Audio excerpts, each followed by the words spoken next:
Bienvenidos a otra semana. Lo que vamos a ver es la semana 7 y vamos a ver lo que es el neoclasicismo. Realmente las corrientes literarias no las podemos ver a profundidad ni quedarnos tanto tiempo en ellas porque el tiempo es corto y es como una embarradita de todo lo que tenemos que hacer y que leer y ver. Me interesa más la cuestión del romanticismo porque todo lo que nos involucra como seres humanos en sociedad en esta época, sus antecedentes vienen en el romanticismo. Y pues es una corriente literaria más genuina, más divertida, se podría decir. Interesante yo diría, pero para ustedes divertida. El neoclasicismo, ¿qué es el neoclasicismo?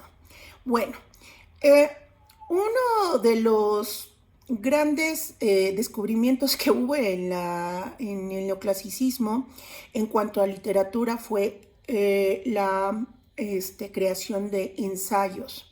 Los ensayos son, básicamente ustedes tienen una postura y argumentan esa hipótesis o esa opinión o esa reflexión que tienen. Por ejemplo, yo considero que el feminismo hoy en día está muy radicalizado e incluso se extrapolariza con el machismo, o sea que el feminismo de hoy es el machismo de ayer.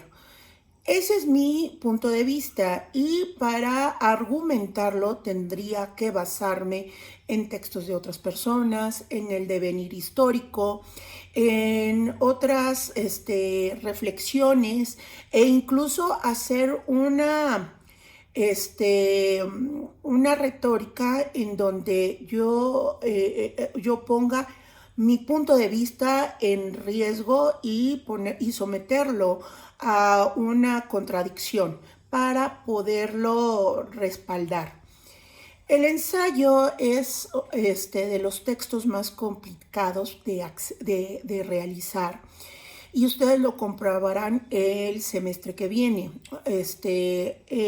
Para Lite 3 el producto meta es monografía, que ya muchos ya lo hicieron, y para literatura 4 es ensayo. Van a ver que es complicado hacer un buen ensayo, no imposible, pero sí complejo. El neoclasicismo es una corriente que nace de un devenir histórico en donde empiezan a tomar en cuenta lo que el pueblo quiere o espera. La monarquía ha caído, ustedes, bueno, la posición social, por ejemplo, acuérdense que en la antigua época clásica provenía la democracia o los tiranos o la autocracia o la oligarquía. Son estos conceptos de política que hoy en día estamos muy frecuentes a oír. Cuando se instauró la Edad Media, vino el feudalismo. El feudalismo es una forma de sociedad en donde está piramidal, en donde está primero el rey feudal, y después de ese rey que tiene toda una zona, hagan de cuenta que ese rey promueve a varones, caballeros o su familia para que elijan una tierra y puedan cultivarla, también expropiarla, cultivarla, trabajarla y dar impuestos o dinero al rey.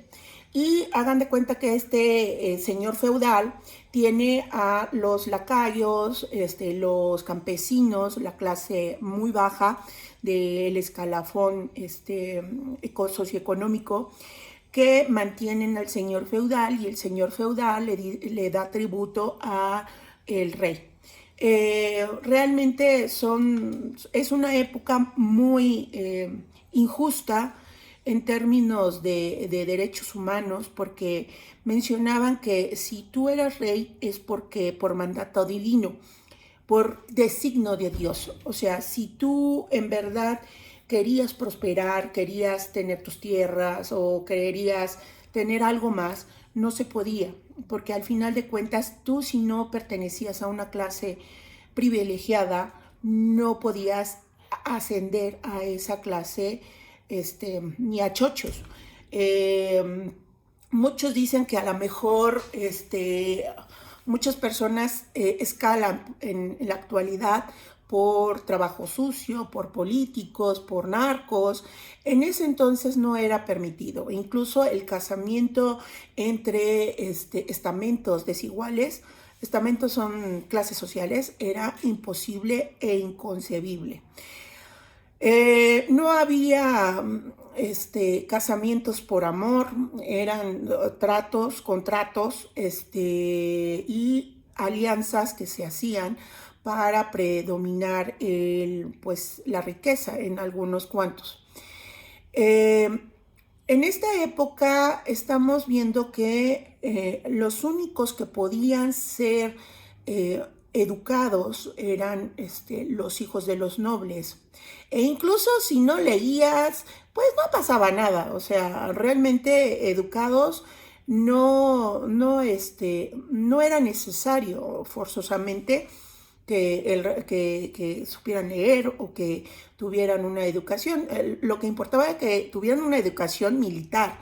Eso sí, era indispensable, pero una educación humanística, como matemáticas, literatura, todo esto no era común. Incluso cuando ustedes empiecen a oír en los libros los libros infantiles El Príncipe Azul, esta concepción del Príncipe Azul que llega con una princesa en una torre esperándolo dormida, todos esos cuentos son producto de la imaginación de la Edad Media, porque más bien de la época caballeresca. Y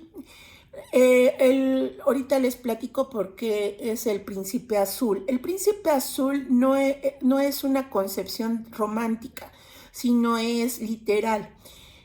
Las personas que no hacían trabajos de campo no podían asolearse.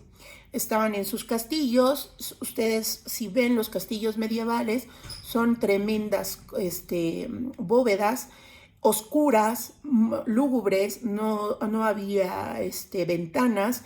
Entonces las personas acomodadas se pasaban los días enteros dentro de sus almenas o sus castillos. Por lo tanto, no se quemaban y poco a poco perdían la pigmentación. Esta pérdida de pigmentación hacía que se le transparentara la piel y por lo tanto las venas se volvieran o se vieran azules. Esta condición era muy propio de las clases altas. Ahorita, por ejemplo, está muy de moda rostizarse Hubo un tiempo, mejor dicho, que estuvo de moda rostizarse en el sol y tener estos bronceados, e incluso las cámaras de bronceado se pusieron muy de moda. ¿Por qué? Porque era sinónimo de estatus, de que quien podía ir a la playa a solearse, pues la gente rica. En ese entonces, ¿quién eran los que se asoleaban? Eran los campesinos. Y obviamente el sol carcomía su piel, agrietaba la piel y pues no tenían ningún resguardo con el sol y tenían un color tostado. Eso era de mal gusto tener esas características porque se pensaba que no tuvieran el dinero suficiente para poder mantenerse sin estas labores tan vulgares. Vulgares, acuérdense que la palabra vulgar no es la misma concepción que tenemos ahorita. Vulgar es del pueblo, populacho o lo común, lo corriente. Y no me estoy diciendo corriente de poca finura, sino lo que es común. Vaya, cuando hablamos de una época literaria, no quiero que las palabras se interpreten como las concebimos hoy en día. Y ustedes dirán, ¿y cómo voy a hacer que eso? Con el tiempo van ustedes a diferenciar cuando se está hablando de una palabra dentro de un contexto diferente. Pero también pongan atención, estén atentos, porque si ustedes no asimilan que estamos hablando de otras características, pues nunca va a haber esta asociación de ideas. Hablemos de Grecia. En Grecia se acuñó la palabra pedagogo. Pedagogo era una persona esclava, generalmente los griegos también eran belicosos, y iban a los pueblos y raptaban a personas con inteligencias, los sabios de la comunidad, y se los quedaban los grandes monarcas o la clase alta, y ellos estaban dedicados a cuidar y educar a los hijos de estos guerreros o de esta clase privilegiada. De ahí sale la palabra pedagogo. Esopo era un pedagogo y que enseña a través de fábulas. Fábulas es este género literario que son de personajes animalescos con una moraleja, que siempre tienen algo que reflexionar. Se crea la fábula para educar a los hijos de clase alta. Pasando a la Edad Media, se tiene también este conocimiento. Por ejemplo, el Conde Lucanor, el libro del Conde Lucanor, está lleno de ejemplos. Los ejemplos son iguales que las fábulas, solo que los personajes no tienen que ser animales, ya son personas. Es ver la solución de un problema a través de una moraleja. Cuando estamos viendo los ejemplos en la Edad Media, estos ejemplos también eran mencionados o enseñados a la clase alta. Bueno, en la Edad Media, ya les había comentado, está el Conde Lucanor, que el Conde Lucanor tiene un estamento entre los más altos de la jerarquía de la monarquía. Patronio es el pedagogo en cuestión.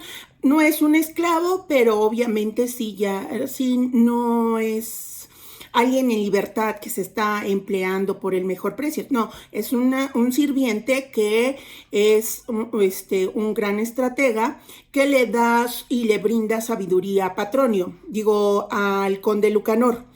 Esta gente era muy socorrida en la Edad Media, o sea, de que se allegaran de estas personas sabias para que pudieran conjuntamente gobernar o hacer un mejor papel. O sea, el que tengas el poder y la gracia divina, como decían ellos, no quiere decir que te daba también la sabiduría.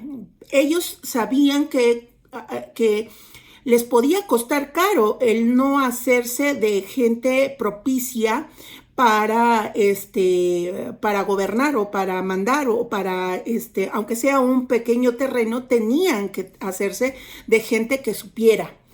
Y lo sabían y lo sabían expresar muy bien. Después La fábula o el ejemplo cae en desuso. También recuerden que Jesucristo propagó la palabra mediante parábolas. Las parábolas también tienden a tener ciertos rasgos de fábula o de ejemplos. Es siempre esta cuestión de yo te digo una historia para que entiendas, ¿no? Lo que hay que hacer. Es como aprender en camisa ajena o por empatía. La parábola del hijo perdido es muy conocida en el sector religioso, en donde menciona que un señor que tiene tierras y rebaños, tiene dos hijos. Uno se queda con el padre a trabajar la tierra y el pastoreo, y el otro hijo reclama su herencia y se va. Despilfarra la herencia, regresa, y cuando regresa su padre le hace un gran banquete.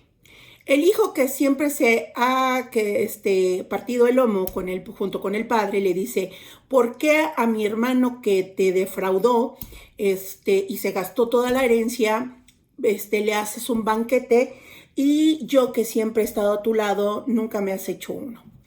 El padre le dice que porque está muy contento porque en este día ha regresado al buen rebaño su hijo perdido, y que eso habría que celebrarlo. Cabe a colación esto porque todo es una enseñanza. En este caso, las parábolas que usaba Jesucristo o Jesús no precisamente eran para la gente acomodada, pero sí era con un propósito de enseñar, predicar, educar. Las fábulas empezaron otra vez a ser recurridas en el neoclasicismo. En el neoclasicismo hubo un boom de este género con Iriarte, Samaniego, Moratín. Vienen a hacer otro propósito la fábula. ¿Cuál es ese su propósito? El educar al pueblo. Ya no es educar a los grandes mandatarios o a las grandes, o a la gente política o a los gobernantes. Para este tiempo, la burguesía había empezado a reinar, ya la monarquía cayó un poco en desuso, la religión católica también se había colapsado, empezaron el protestantismo en Inglaterra, el calderonismo en la zona norte de Europa. Entonces ya la situación geopolítica de Europa había cambiado. Por lo tanto, era necesario hacer una revolución desde sus cimientos. Entonces, estos grandes pensadores se pusieron de acuerdo y dijeron: hay que educar, pero hay que educar al pueblo, porque los gobernantes tienen que tener otra educación. Para entonces ya el príncipe de Maquiavelo había sido escrito y era como la Biblia para los dirigentes políticos. Entonces, estos pensadores dijeron: hay que educar al pueblo. ¿Y cómo lo vamos a educar? Por medio de fábulas. Rescatan todas las fábulas de Esopo, otras fábulas que habían en la época clásica, y les remueven un poquito las cosas. Hagan de cuenta que si en Esopo era la lecherita, esta señora que carga su barril de leche y que va al mercado a venderla para comprar pollitos, y pollitos va a venderla cuando sean gallinas, y las van a vender, y luego compra cochinos. Hagan de cuenta que aquí la renueva con miel, y de la miel van a comprar un burrito, y de la miel van a comprar, después del burrito van a comprar no sé qué, hasta que Ambas terminan con que se rompe el jarrón con el contenido y los sueños quedan flotando en el universo. Quiero que tomen en cuenta una cosa. Todas las personas, y creo que no estoy siendo exagerada, que según quieren educar al pueblo, terminan por no educarlo. Ustedes tienen que tener mucha visión en analizar a las personas. Ustedes dirán, ¿y eso qué tiene que ver si somos de literatura? Pues eso hace la literatura a ustedes. Eso es lo que les va a dejar el leer y el analizar las circunstancias. Si ustedes no analizan, se los van a llevar, no sé quién, pero se los van a llevar al baile. Nosotros tenemos que, y digo nosotros porque yo también lo requiero, ver todo el panorama. Cuando una persona te diga, es que soy muy feliz, generalmente no son felices. Es que yo soy muy inteligente. Generalmente no son inteligentes. Ustedes vean el contexto tan solo con los profesores. Con los profesores tienen una gama increíble de cómo analizar a la gente. ¿Qué es lo que quiere el profesor? ¿Qué es lo que quiere la gente de mí? Por ejemplo, ¿nunca se han preguntado qué quiere su madre de ustedes? Yo ahorita les digo que, por ejemplo, mi madre quiere tal vez reconocimiento, espera que yo tenga buenos empleos, dinero, para que la gente reconozcan que ha sido una buena madre y que por ella yo me he superado.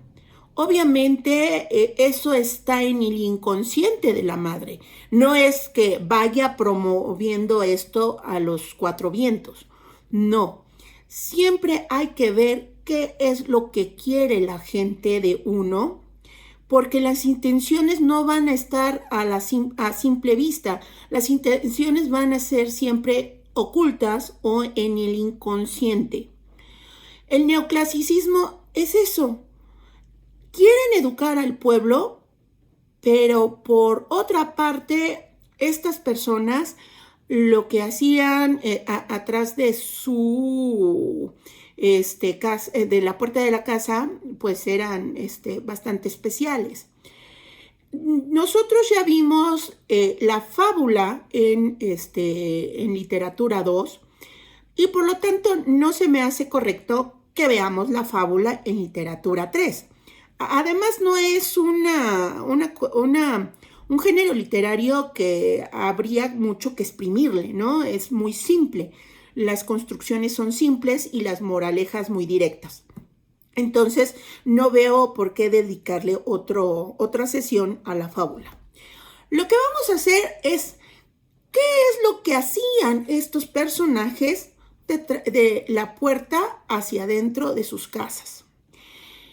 Samaniego es un gran pensador y promotor de educar al pueblo y escribió un bonito cuentos que se llaman El jardín de Venus, que son poesía erótica, muy picantes, que sabía él perfectamente que iba a tener problemas si se publicaban. Por lo tanto, cuando muere, dice que lo entierren el libro, que lo entierren junto con él. Obviamente sus amigos o su amigo que le encarga no lo hace, lo publica y pues bueno, realmente de santo no tenía nada. Era humano al final de cuentas. Ahorita vamos a ver también otro pensador que se llama Fernando de Moratín, también precursor en el neoclasicismo. Nicolás Fernández de Moratín escribe libro y que si ustedes lo leen es El arte de las P. Se tiene que dar el tema, no sé ustedes, a mí me incomoda un poquito y más a distancia porque no sé cómo lo van a tomar, pero realmente seamos sinceros, no creo que le entiendan, o si le entienden, les debo una coca. Bueno, les voy a leer su biografía porque es interesante cómo lo describe. Nicolás Fernando de Moratín nació en 1737 y murió joven en 1780. Su hijo, Leandro, personaje es importante porque él escribe una obra de teatro que se llama El sí de las niñas, que lo vamos a leer posteriormente y que es un tratado sobre esta problemática que tienen de casar a mujeres jóvenes con hombres mayores. Es una crítica social. Que escribió su biografía lo describe como padre y esposo ejemplar.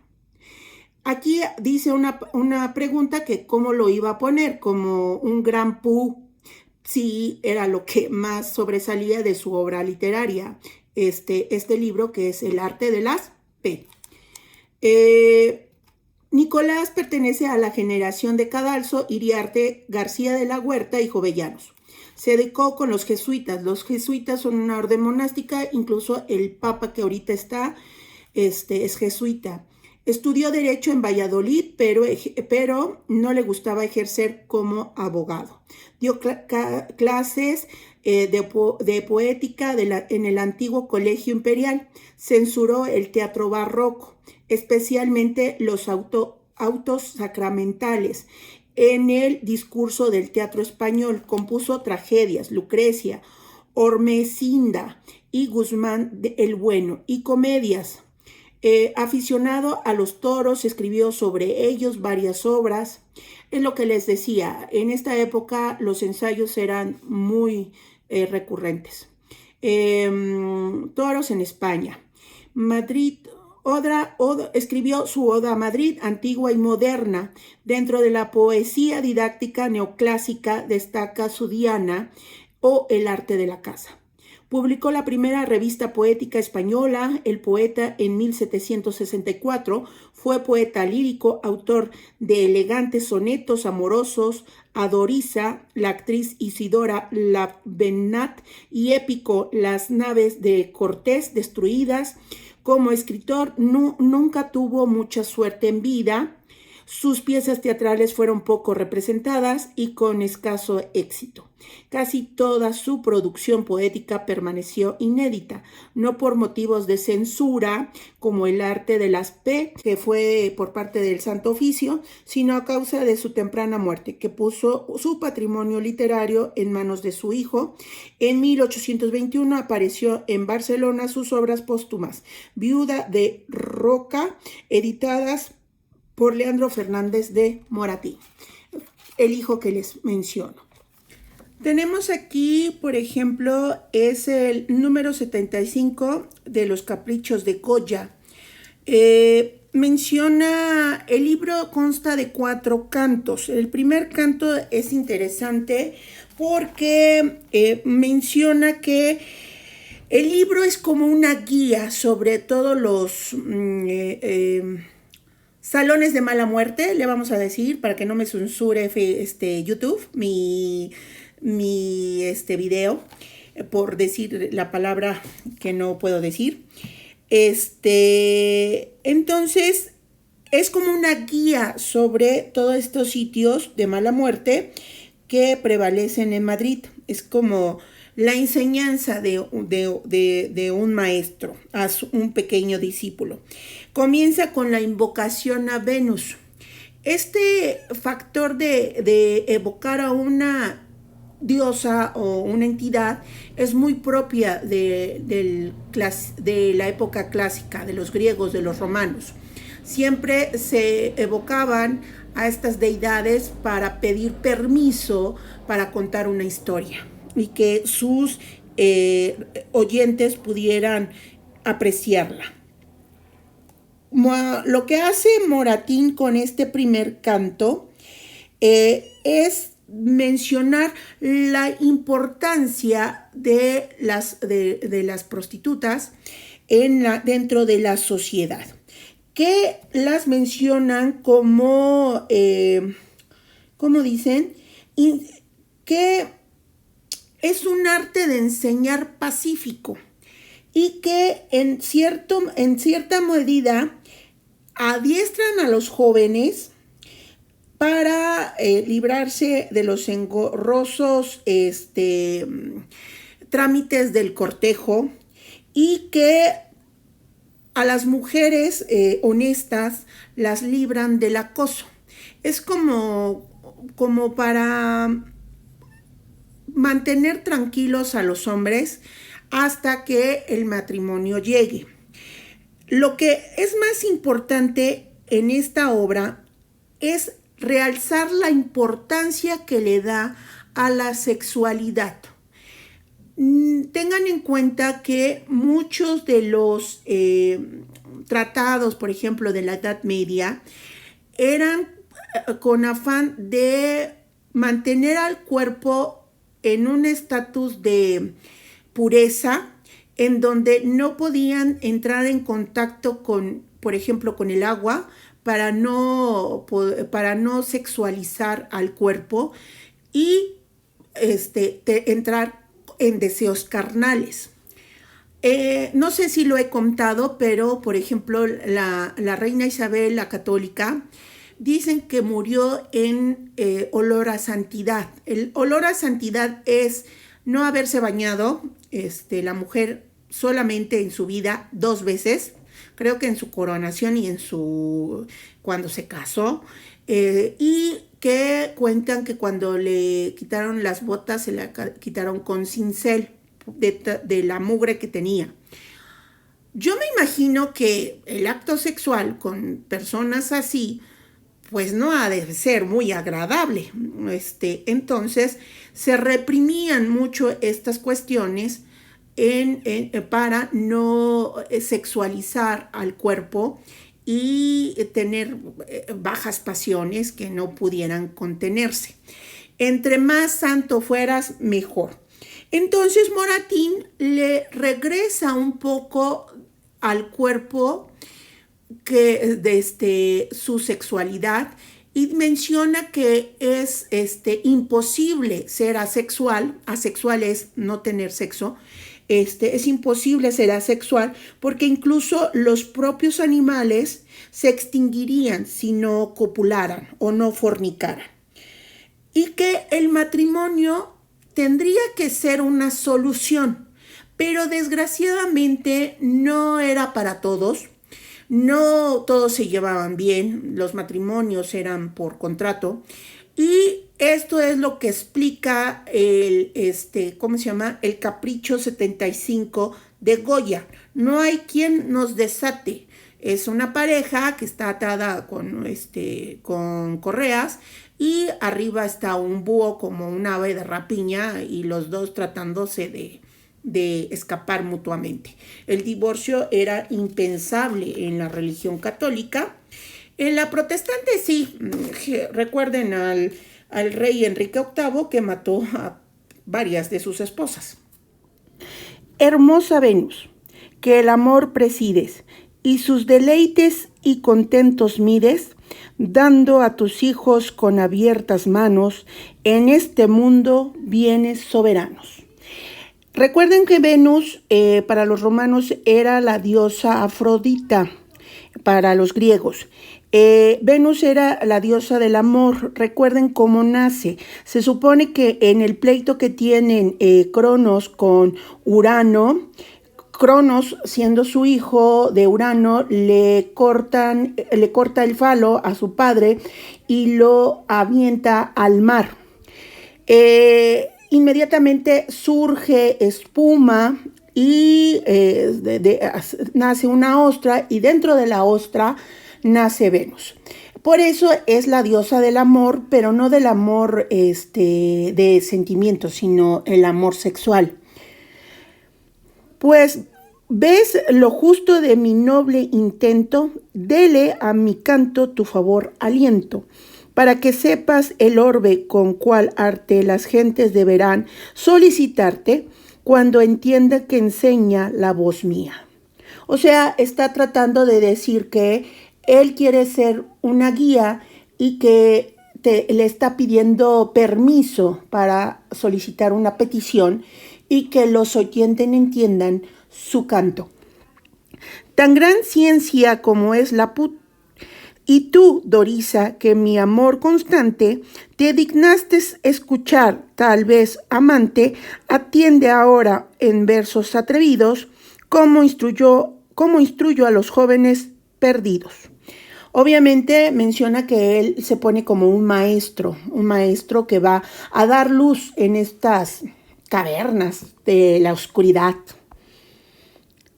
Y escucha las lecciones muy galanas que doy a las famosas cortesanas, mas ya advertido mi temor predice que al escuchar propuestas semejantes tu modesto candor se escandalice.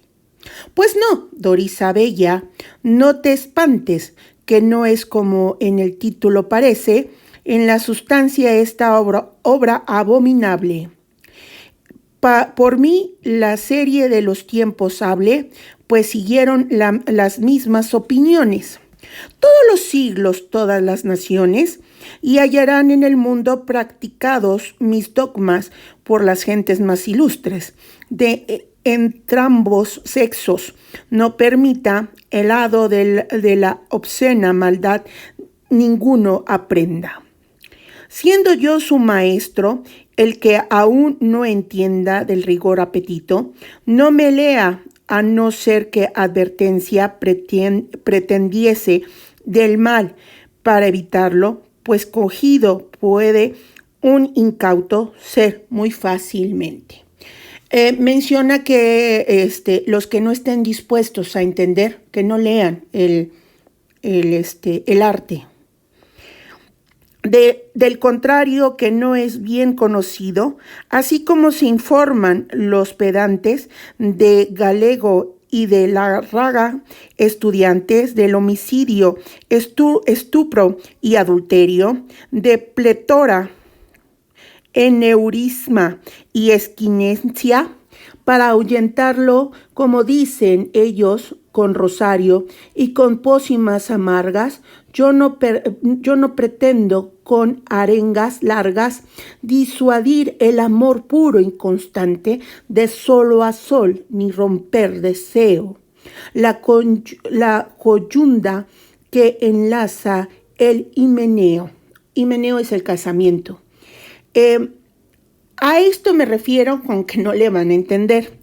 Obviamente, las cuestiones sexuales yo creo que sí lo entienden perfectamente, pero la manera de hablar de estos individuos no lo van a entender. A eso me refería. Sufra el cuello magnánimo y robusto, su yugo tan pesado como justo, y evitará el horror de mis lecciones, más que estorbos, oh fortuna pones para lograrlo. El áspero dinero, la falta al uno, al otro la licencia del superior o el padre, muy severo. ¿Quién bastará a adornar la resistencia para que el otro sufra eternamente? A una mujer fantástica, insolente, que fiada en el lazo indisoluble, tiranamente usurpa el despotismo del hombre, su prudencia despreciando. Aquí menciona que para obtener los favores de una mujer necesita casarse y que luego se requiere mucho trabajo para hacerlo. ¿De cuántos infortunios libertada fuera la humanidad si este contrato lo anularan? Violadas condiciones, o sea, la foto que les mencioné hace rato era como el pensamiento que el matrimonio tendría que ser anulado para ser felices. Aunque no permitido, practicado, vacío que aún hoy ya no es disimulado, cuántos suspiros, cuántas aflicciones ocultas se acallaran si el recelo turbara las seguras posesiones. Diera yo entonces inútiles lecciones, mas pues el mundo sigue este sistema, no hay alguna razón para que tema el mío establecer, sin duda alguna, fuera mejor que el mundo me creyese y su amo cada cual diese a la amada para siempre en coyunda muy sagrada o en castidad purísima viviese. Tanto Cristiano Demóstenes hablaba, fulminado del púlpito amenazas al lascivo, mas que han adelantado. El mundo aún hoy se está como se estaba. Prueba es que sus razones no han bastado. Pues, ¿qué delito mi inocente musa comete cuando a un mal inevitable no pudiendo extinguirle, le modera la malicia fatal? Ya que haya mal, el modo por lo menos bueno sea. Y hágase bien el mal, si yo evitara tanto dispendio en jóvenes perdidos, que felices mis versos contemplara, cuantos enajenados mal vendidos, cuantiosos patrimonios mendigando, se miraran por las insaciables. Si fuera la dulzura de mi canto capaz de impresionar el horroroso Gálico inmundo y su extinción lograse, esta si fuera de mi canto hazaña. La primer flota que no trajo a España, Colón desde las Indias, a quien dieron en Nápoles su nombre los franceses, y a los menos, ¡oh musa!, consiguieses evitar los escándalos, si acaso, facilitando hacia el burdel el paso, cerraras las alcobas conyugales y las castas purezas virginales, castidad, gran virtud que el cielo adora, virtud de toda especie destructora. Aquí revela el lado humano, o sea, está diciendo que sí es loable ser casto, pero que al final de cuentas la humanidad requiere del fornicio por el furticio, sino para darle un hijo a tu servicio. Es un dicho. Y si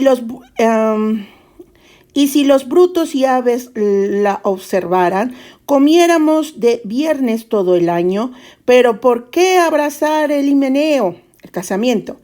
Mucho en los demás escarmentados le aborrecen tenaces, pues templados. No son los hombres, ni templarse pueden, sino quebrantan la naturaleza con duro y con áspero castigo, que es inhumanidad si no es fiereza de la ley natural, dogma enemigo. Y no puede haber hombre, si es humano, que lo deje de ser. Con modos feos y horrendos, sacia el uno con vil mano el brutal apetito a sus deseos. No es falso por no público este crimen. Ustedes se darán cuenta que en la religión católica, pues la masturbación estaba prohibida. En este último párrafo habla de eso. Ningunos, aunque callan de él, se eximen. Otro incauto en nocturnas complacencias, sin que el sueño hacer pueda resistencia, despierta humedecido de blancura de la ropa interior contaminada. Eso lo entenderán los hombres. Sin propio vaso, en fin, desperdiciada, la sustancia vital capaz de vida, y no siendo posible que se impida lo que la naturaleza a voces clama, ya justa o injustamente inevitable. Es de amor apagar la ardiente llama, si tanto aseguraras que feliz serías, hubiera quien mis dulces poesías notara la impiedad viendo que en ellas se asegura el honor de las doncellas.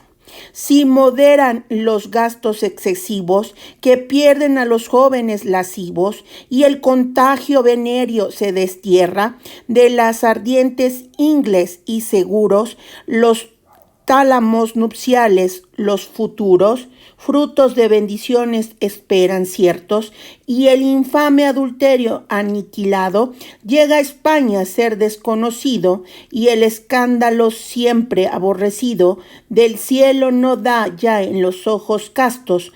Pésimo ejemplo, el daño menor debe sufrirse por obviar mayores daños. Aquí menciona que no vale la pena casarse si el propósito es solo el acto sexual, que deberían de hacerse, que debería de impulsar estas artes amatorias para de una manera mitigar los contagios sexuales o las enfermedades venéreas, y que y en cierta parte, no sé ustedes, pero yo le veo como también lo que hace Quevedo cuando dice, si me caso con una mujer que no sea que tenga suegra ni tía, o sea, no quiero que tenga estas mujeres alrededor porque solo quiere una mujer. Es igual, ¿no? En este caso también dice, no hay que sufrir el casamiento para disfrutar. Se puede disfrutar con compañía ajena sin arriesgar a las doncellas.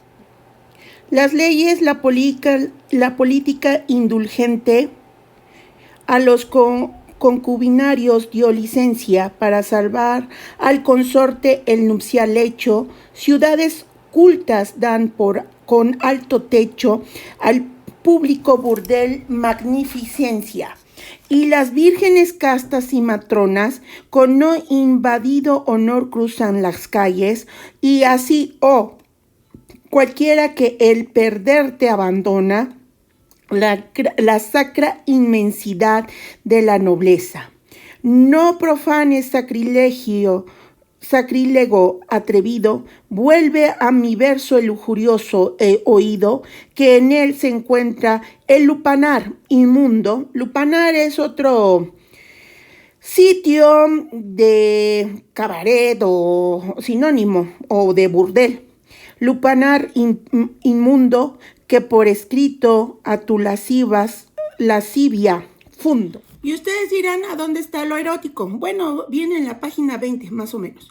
Si ustedes quieren el libro leerlo, con mucho gusto yo se lo presto. También está en PDF. Pero, ¿qué es lo que van a hacer en esta semana? Van a leer 3 cuentos del Jardín de Venus.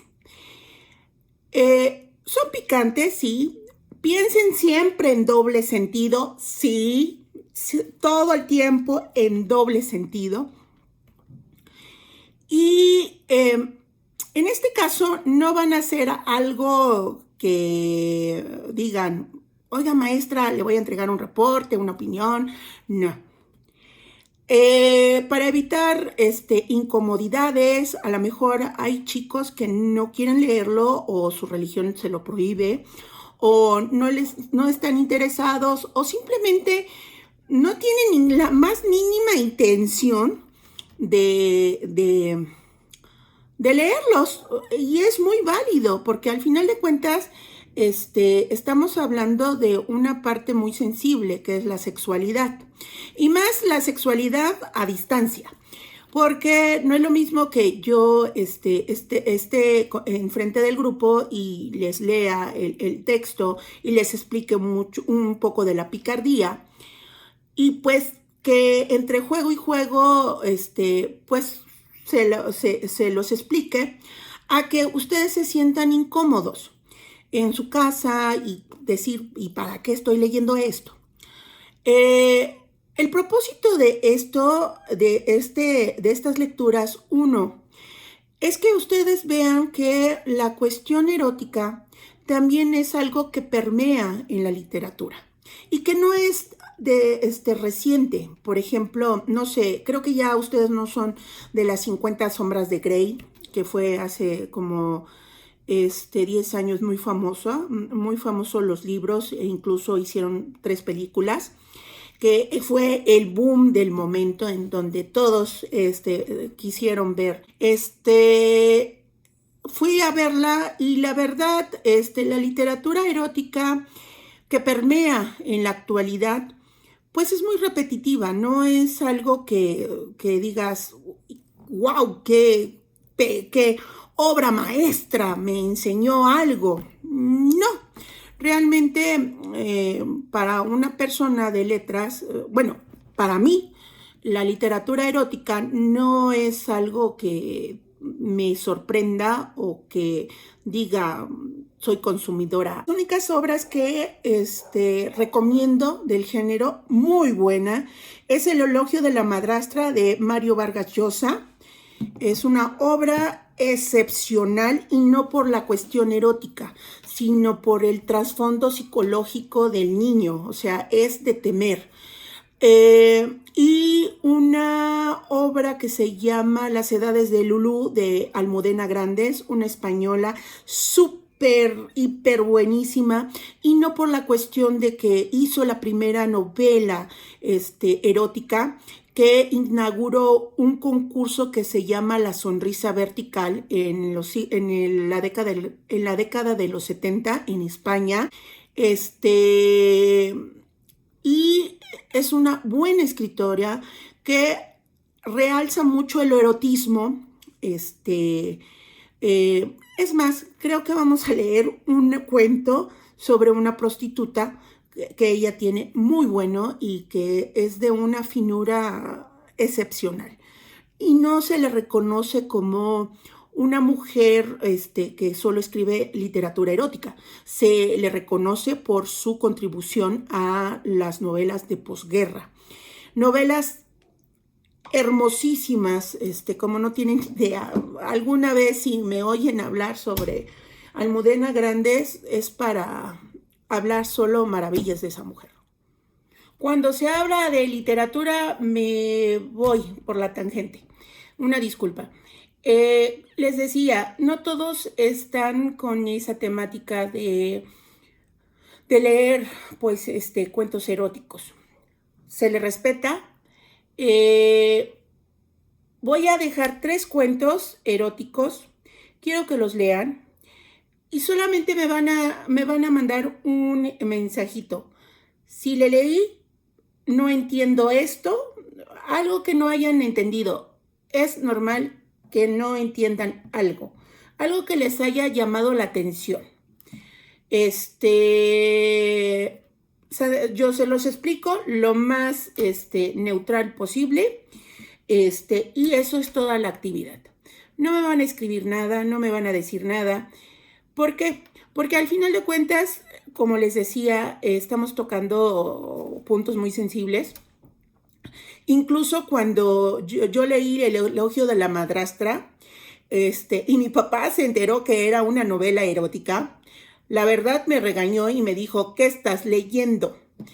Y yo le dije, es que me lo dejaron leer en psicología.